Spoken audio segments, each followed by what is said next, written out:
So hello guys, welcome to the session. आज के session में हम triplet sum in an array की बात करेंगे। तो चलिए इस क्वेश्चन को देखते हैं और इसको सोल्व करने की अप्रोच क्या रहेगी उसे समझते हैं। तो आज के सेशन का क्वेश्चन है triplet sum in an array. सबसे पहले क्वेश्चन स्टेटमेंट की बात करें तो हमें एक एरे गिवन होगा n साइज का और एक इंटीजर k गिवन होगा। बेसिकली अभी एक k इंटीजर के बारे में मैं आपको बताऊंगा। Find if there is a triplet in an array which sums up to the given integer k। तो बेसिकली k क्या है, एक टारगेटेड सम हमें गिवन है और हमें एक एरे गिवन है n साइज का। हमें क्या करना है, उस एरे में से ट्रिपलेट को फाइंड करना है और रिटर्न करना है क्या उस एरे में के सम का कोई ट्रिपलेट बन रहा है या नहीं बन रहा। जैसे सैंपल टेस्ट केस में देखें तो यहाँ n की वैल्यू 6 है, एक एरे गिवन है 6 साइज का 1 4 45 6 10 8 और k वैल्यू हमें गिवन है 13, k यानी कि द टारगेटेड सम। तो अब इस एरे में से एक ऐसा ट्रिपलेट चाहिए जिसका सम 13 बनता हो। तो इसमें देखें तो इसका आउटपुट ट्रू है।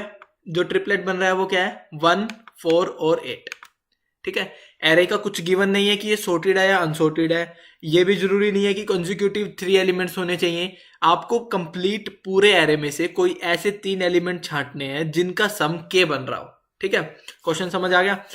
अब बात करते हैं इसकी टाइम कॉम्प्लेक्सिटी और ऑक्सिलरी स्पेस हम क्या यूज कर सकते हैं। एन स्क्वायर और 1 गिवन है, इस पर थोड़ा बाद में डिस्कस करेंगे। सबसे पहले देखते हैं कि हमारे माइंड में अप्रोच क्या रहेगी।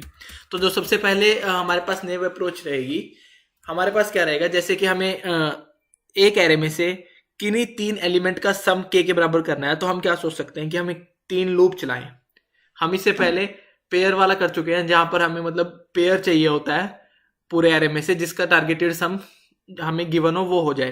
तो नेव अप्रोच में इसमें क्या रहेगा कि हम तीनों का सम इफ कंडीशन से चेक करेंगे कि 3 लूप्स लगाए आई जे और के का।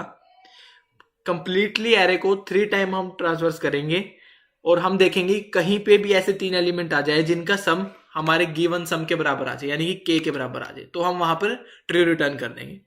लेकिन दिक्कत कहाँ आ रही है इस मेथड में, जो ये मेथड है 3 नेस्टेड लूप्स चलेंगे, यानी कि एक लूप बेसिकली आई का चलेगा, उसके अंदर 2 लूप्स और चलेंगे जे और के। तो ये एन क्यूब मतलब ये तो बहुत ही बेकार टाइम कॉम्प्लेक्सिटी होगी। हालांकि इसने कहीं एक्स्ट्रा ऑक्सिलरी स्पेस नहीं लिया है, लेकिन एन क्यूब में तो आप सोल्व नहीं कर सकते। बेसिकली इस क्वेश्चन की रिक्वायरमेंट जैसे ऊपर दिखाई थी वो भी एन स्क्वायर थी मैक्सिमम। तो इस अप्रोच को तो हम फॉलो नहीं करेंगे क्वेश्चन को सोल्व करते हुए। बेसिक अप्रोच है, जब आपके दिमाग में कुछ भी ना आ रहा हो तो एटलीस्ट हम इतना सोच सकते हैं कि क्वेश्चन का सोल्यूशन कैसे रहेगा। So moving toward the next approach that is using set.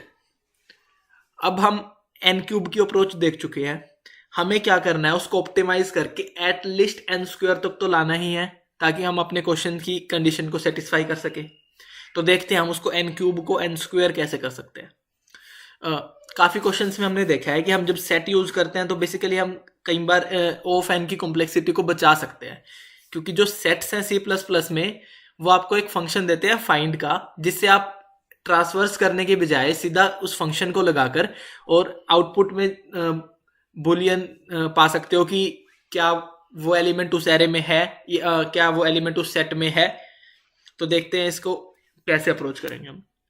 For finding a triplet using the set method we will find a pair of element from the remaining array for every single element of an array।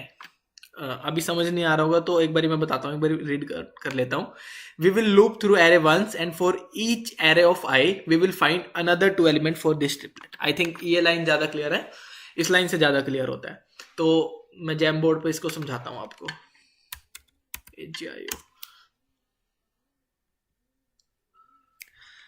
Okay,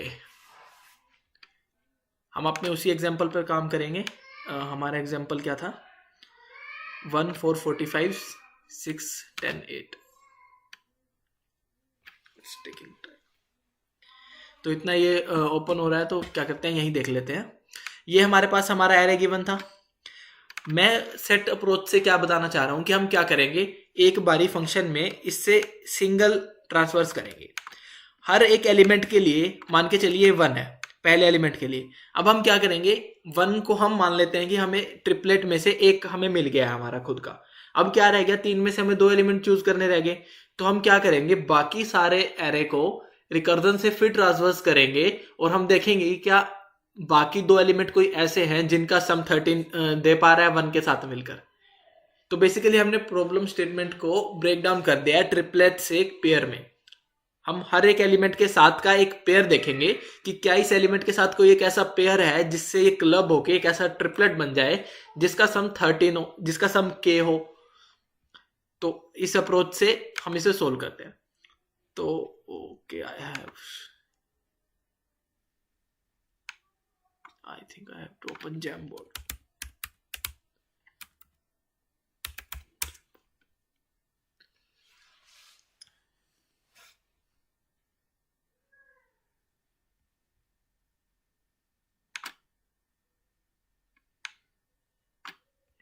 okay, इसे draw कर पा रहा हूँ।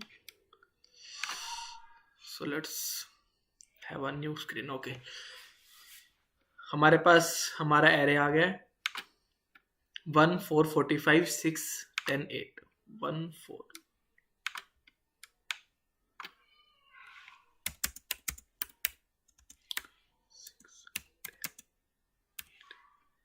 तो हमारे पास ये हमारा आ गया एरे। ओके, तो अब हम क्या करेंगे, मैं आपको पहले अप्रोच बता देता हूं। हम इस 1 को सिलेक्ट कर लेंगे कि मान लेंगे हमारे ट्रिपलेट का पहला एलिमेंट 1 ही है। अब हम क्या करेंगे, इस बाकी बचे हुए में से एक ऐसा पेयर फाइंड करेंगे। पेयर फाइंड करने से मेरा क्या मतलब है, मान के चलिए ये मेरा ट्रिपलेट है, तो 1 तो इसमें आ चुका, अब बाकी 2 मिसिंग है मेरे। ठीक है, बाकी 2 हमारे पास हमें पता नहीं है कि क्या हो सकता है। ठीक है, इस वाले कंप्लीट में से हमें 2 उठाने हैं, 4 45 6 10 8। तो हम अब ट्रांसफर्स करेंगे और इस बाकी बचे हुए सबको एक सेट में डाल देंगे। ठीक है, तो एक बारी जब लूप ट्रांसफर्स करेंगे और सेट से फाइंड करते जाएंगे। मान के चलिए इसके लिए मैं फाइंड कर रहा हूं, 4 के लिए मैंने फाइंड किया, तो अब हमारे को चाहिए कितना था सम 13। ठीक है, 1 हमारा पहले ही आ चुका, रह गया 12। अब 4 के लिए ट्रांसफर्स किया मैंने, 12 माइनस 4 हमारे पास कितना रह गया 8। हम सेट में क्या फाइंड करेंगे कि कहीं हमारे पास सेट में 8 है।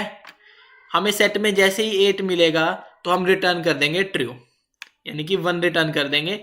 हाँ, कि हमारे पास एक ऐसा ट्रिपलेट बन रहा है। ट्रिपलेट हमारा क्या बना 1 4 8। अब मान के चलिए यहाँ 8 नहीं होता, 7 होता, तो इसे सेट में कोई ऐसा नहीं मिलता कि जो इस रिक्वायरमेंट को पूरा कर दे, तो फिर वहां पर वो नेक्स्ट लूप पे चलता है, यानी कि वो 45 पे चलता। फिर 45 से तो उसे वैसे ही पता लग जाता कि और एलिमेंट नहीं मिलेगा। ऐसे करते करते पूरे ही एरे से वो ट्रांसफर्स करता। और ये एक लूप तो हमने स्टार्टिंग में चलाई ऑफ एन की, एक लूप अब हम सेट को फाइंड करते हुए चला रहे हैं, तो इसकी स्पेस कॉम्प्लेक्सिटी हमारे पास रह जाएगी n², जो कि बेटर है n³ से जो हमने यूज किया। ये रह गया n², जो कि बहुत बढ़िया है अपनी n³ वाली अप्रोच से। ठीक है, लेकिन इसमें प्रॉब्लम क्या हुई, अब कोड देखने से पहले एक बार इसकी प्रॉब्लम भी डिस्कस कर लेते हैं। इसमें प्रॉब्लम क्या हुई, हमने एक सेट बनाया जो कि हमारा क्या ले रहा है, एक्स्ट्रा स्पेस ले रहा है। हर बार सेट में कुछ ना कुछ तो हमें डालना पड़ रहा है। बार बार जैसे ही हम रिकर्सिव कॉल मार रहे हैं तो हमें सेट में ये पूरा डालना पड़ता है, इसके लिए फिर ये बाकी बचे हुए डालने पड़ते हैं। तो ऐसे इसको पूरे को हमें डालना पड़ रहा है, तो एक एक्स्ट्रा ऑक्सिलरी स्पेस की रिक्वायरमेंट हमें पड़ रही है। लेकिन हमारे जो क्वेश्चन में एक्सपेक्टेड था वो था कि हमें ऑफ 1 में करना है ये। ठीक है, ऑफ 1 का मतलब कि हमें एक्स्ट्रा कोई स्टैक नहीं यूज करना, एक्स्ट्रा कोई एरे नहीं यूज करना, कहीं पे भी कोई डाटा स्ट्रक्चर हमें और यूज नहीं करना है। हमें जो गिवन है फंक्शनल कॉल में वही यूज करना है। यहां तक आ गया समझ? चलिए आगे बढ़ते हैं। अब इसका एक बार कोड देख लेते हैं, गो थ्रू कर लेते हैं कोड से। ऑल्दो गिग्स फॉर गिग्स पर ये सॉल्यूशन सबमिट हो रहा है, आई डोंट नो व्हाई, उनकी आईडी में फॉल्ट है। ये सेट वाला सॉल्यूशन सबमिटेबल है, तो देखते हैं क्या। सबसे पहले ये हमारे कोड था, यहाँ पे ये आपको दिख रहा है फाइंड 3 नंबर। ये हमारी फंक्शनल कॉल हमें क्वेश्चन GFG पर दी गई थी। ठीक है, आई थिंक मैंने यहाँ पर गलत वो प्रिंट कर दिया, लीव। तो फाइंड 3 नंबर, हमें एक एरे गिवन है, एरे का साइज गिवन है, और x हमारा क्या है, जो k वैल्यू थी, यानी कि टारगेटेड सम। फ्लैग को हमने 0 किया हुआ है, इसका मैं बताता हूँ कैसे। एक लूप ट्रांसवर्स की i की n तक, और हमने यहाँ पर ये कॉल लगा दी फाइंड की। बेसिकली हम फंक्शन को कॉल कर रहे हैं वहां पर, और अगर ये फाइंड हमें हर एक एलिमेंट जो मैंने बताया था, आई थिंक मैंने बताया कंप्लीट लूप जो हमने ट्रांसफर करनी थी वो लूप ये है आई से लेके एन तक। हम क्या करेंगे, बाकी अब इसके लिए फाइंड करेंगे। हमने इस फाइंड में एरे पास कर दिया, एक्स एन पास कर दिया, और यहां पर हमने क्या पास किया है, x minus array of I. यानी कि जो मैं आपको बता रहा था कि 13 हमें गिवन था एक्स, उसमें से एक एलिमेंट हमने सेलेक्ट कर लिया है, बाकी बचे हुए क्या है 12 रह गया। तो x 13 minus array of I यानी कि 1। हम अब 12 का एक ऐसा पेयर ढूंढेंगे जो 1 के साथ क्लब करके हमें 13 प्रोवाइड कर दे। और ये आई क्या दिया हमारा, करंट इंडेक्स, कि अभी हम किस पर चल रहे हैं। ठीक है, तो अब फ्लैग फाइंड फंक्शन की कॉल देख लेते हैं क्या रहेगी। ये आ गया हमारे पास, ये भी एक बुलियन टाइप का फंक्शन होगा। अगर हमें पेयर मिलता है तो हम 1 रिटर्न करेंगे, वरना हम 0 रिटर्न कर देंगे। तो यहाँ पर हमें एरे मिल गया, एन मिल गया, एक्स मिल गया और करंट हमारे मिल गया। एक सेट बनाया हमने सी प्लस प्लस में, एक सेकेंड लूप जो अब मैंने आपको बताई थी कि हम ये सेकेंड लूप चलाएंगे, वो सेकेंड लूप चलाई मैंने आई 0 से लेके एन तक। हमें सेम एलिमेंट नहीं डालना है, ये यहाँ पर एक इंपॉर्टेंट है, वरना क्या करता है सेट की ना इसी को बार बार मान के चलिए आपको 3 टारगेटेड सम चाहिए होता तो ये 1 1 1 का ही ट्रिपलेट बना देता, जो कि हमारे क्वेश्चन की रिक्वायरमेंट नहीं है। हमारे सेट के एरे के डिफरेंट एलिमेंट होने चाहिए तीनों के तीनों। ये नहीं कि हम उसे 4 4 4 का एक 12 का पेयर बना देंगे, that's not the question requirement. तो हमने यहाँ पर ये कंडीशन डाल दी है कि आई करंट नहीं होना चाहिए, that's why we pass the current from the find 3 function, और हम सारों को इंसर्ट कर देंगे एक सेट में। ठीक है, अब सेट में फाइंड कैसे करेंगे, एक लूप चली, वही सेम एलिमेंट नहीं फाइंड करना, तो ये पुराने वाला वही सेम चीज है कि आई करंट नहीं होना चाहिए। तो ये चीज हमने यहाँ पे फाइंड कर ली कि S dot find X minus array of I, यानी कि 12 में से 4 गया था जो हमें 8 फाइंड करना है। सेट में हमें क्या फाइंड करना है 8। अगर वो एंड तक हमें नहीं मिल रहा है तो यहाँ पर ये क्या रिटर्न कर देगा 1। यानी बेसिकली जो सेट में हमने फाइंड किया वो कहीं नहीं मिला तो वो रिटर्न कर देगा 0, और अगर ये एस डॉट एंड नहीं है तो यहाँ रिटर्न कर देगा 1। एक ये कंडीशन है, ये बताता हूँ मैं क्या है। बेसिकली ये एक एरर आया था जब मैं पर्टिकुलरली सोल्व कर रहा था, तो ये एक बेसिकली कॉर्नर केस कह सकते हो। क्या होता है, मान के चलिए आपको सम यहाँ पर 8 चाहिए था बचा हुआ, तो ये क्या करेगा, सेट में ही 4 और 4 का एक पेयर मान के चलेगा, सेट में ही 4 को 2 बार फाइंड करता है। इसीलिए हम क्या करते हैं कि जो हमने फाइंड किया उसका एड्रेस सेम नहीं होना चाहिए जो हम फाइंड करना चाह रहे थे। हम x minus array of I find कर रहे थे, x minus of array he find कर रहे हैं, और ये उसके इक्वल सेम नहीं होना चाहिए जो हमने माइनस के। मान के चलो एक एग्जांपल देता हूँ, हमें सम चाहिए था 6, ठीक है, और एरे में कहीं पे था, सेट में कहीं पे था 3, तो ये क्या करेगा, फाइंड करना है 3, और जहां पे उसे वो 3 मिलेगा वो वहीं पे उसे रिटर्न कर देगा। इसके अकॉर्डिंग तो 3 3 का एक पेयर बन जाएगा। ठीक है, तो ये एक कॉर्नर केस को हैंडल करने के लिए एंड कंडीशन डाली, ना तो ये होना चाहिए और ना ये।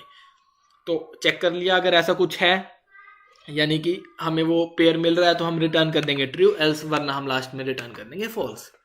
तो ये थी हमारी सेट की approach.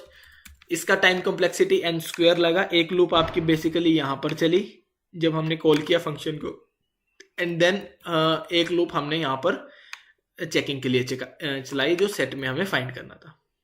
So done with this approach. Auxiliary space हमने बता दिया था कि n लग रहा है, दैट्स वाई ये अप्रोच भी एक्यूरेट अप्रोच नहीं कह सकते हम इस क्वेश्चन की, although this one is a good approach, better than n cube. इसमें n स्क्वायर का कॉम्प्लेक्सिटी लग रहा है and we are knowing the concept of sets.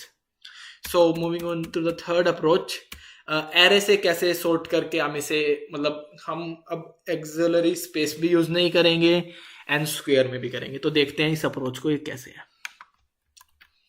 For finding the triplet, we will firstly find a pair of each element in an array. जैसे मैंने पिछली बार बताया, we will sort an array, then transfer it from left and right, checking if array of left plus array of right equals to sum. ठीक है, तो फायदा क्या हुआ, एक्स्ट्रा स्पेस रिड्यूस हो गया। चलो कोड से ही समझते हैं इसको। ये हमारा फंक्शन कॉल था पहले की तरह, बोल फाइंड 3 नंबर्स। सबसे पहले क्या किया, इस बार आते ही एरे को सॉर्ट कर लिया।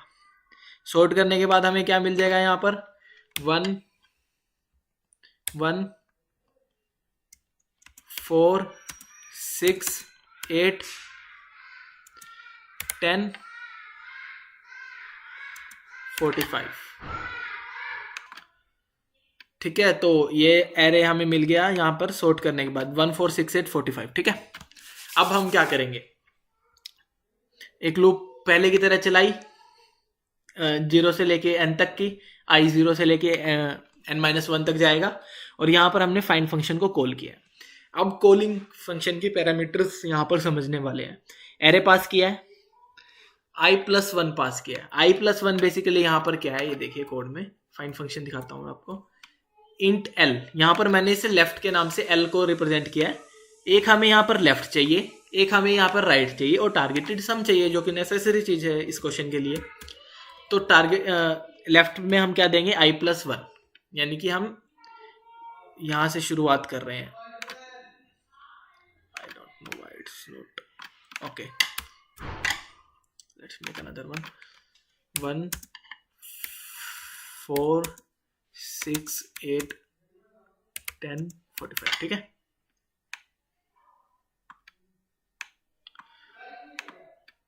तो अब हम 4 से शुरुआत कर रहे हैं। डन है, हमें वही फाइंड क्या करना है, पेयर फाइंड करना है। 1 तो हमने ले लिया, पेयर वाली अप्रोच पे जाते हैं। हम अब क्या देखेंगे, जब तक हमारा लेफ्ट राइट से छोटा है, लेफ्ट राइट से छोटा है, जनरल सी बात है, आई की वैल्यू में अभी 1 आया है हमारे पास फर्स्ट इंडेक्स, यानी कि ये 4, और वहां पे हमारे पास ये 45 है राइट में। ठीक है, चेक करेंगे क्या array left plus array of right बराबर आता है x, यानी कि x क्या था हमारे पास यहाँ पर, अब 12 क्यों था, दिस वन 12 क्यों था, 13 में से एक ये फर्स्ट एलिमेंट हमने उठा लिया है, तो हमारे पास यहाँ पर x की वैल्यू आ रही है 12। क्या ये 12 आ रहा है, 4 + 45 नहीं आ रहा, तो हम एल्स में जाएंगे। एल्स इफ क्या इन दोनों का सम x से बड़ा छोटा आ रहा है, 4 + 45 49, 49 क्या लेस देन है हमारे पास 12 से, नहीं। एल्स क्या करेंगे, राइट माइनस माइनस, राइट हमारे पास राइट अभी तक इसका इंडेक्स था 45 का, अब हम क्या करेंगे, राइट हमारे पास अभी तक इसका इंडेक्स था हमारे पास 45 का, वेयर इज 45,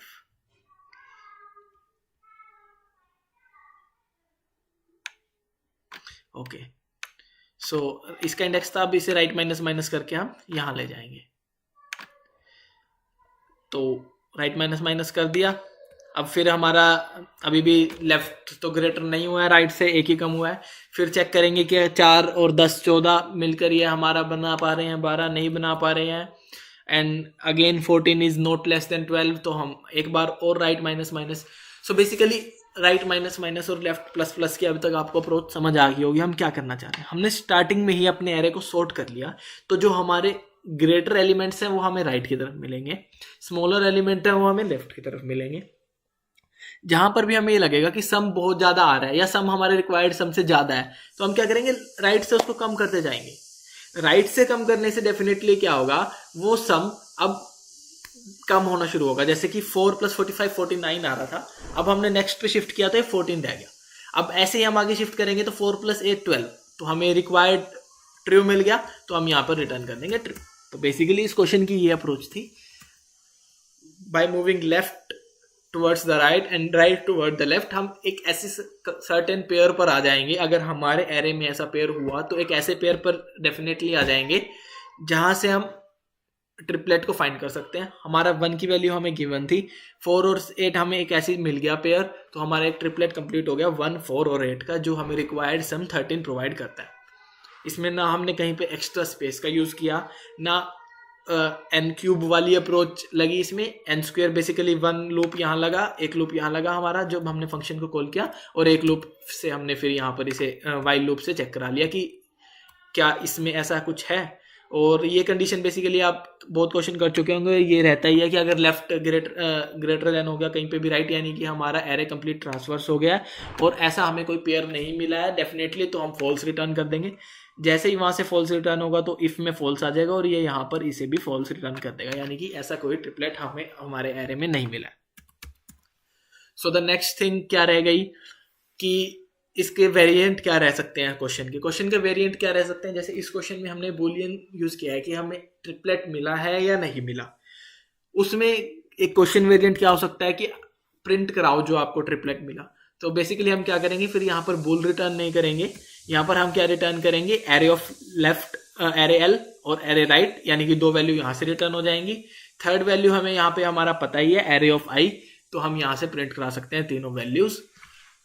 कुछ क्वेश्चंस में ऐसा भी रहेगा कि आपको और भी काफी ज्यादा सेट्स मिलेंगे, तो वो आगे की प्रॉब्लम्स में डिस्कस करते हैं। थैंक यू, आज के सेशन में इतना ही।